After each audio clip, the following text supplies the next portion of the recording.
তো আজকের লাঞ্চ গাড়িতে বসে, কারণ গাড়িটা পার্ক করার জায়গা পাইনি।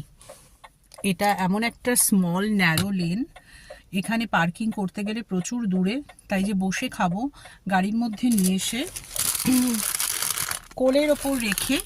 এই হচ্ছে আজকের লাঞ্চ। আর আমাদের কলকাতায়, আমাদের দেশে বসে ভালো করে জুত করে, ঠিক আছে, লাইফে সব কিছুই, এটা খুব বেশি সবসময় হয় না। আজকে যেহেতু একটু হেক্টিক সব কিছু, খুব তাড়াহুড়োর মধ্যে, আমার সকাল থেকে আমার ডগিটাও পটি করেনি, ওটাও আমার মাথায় রয়েছে, ওকে করতে গিয়ে দেরি হলো।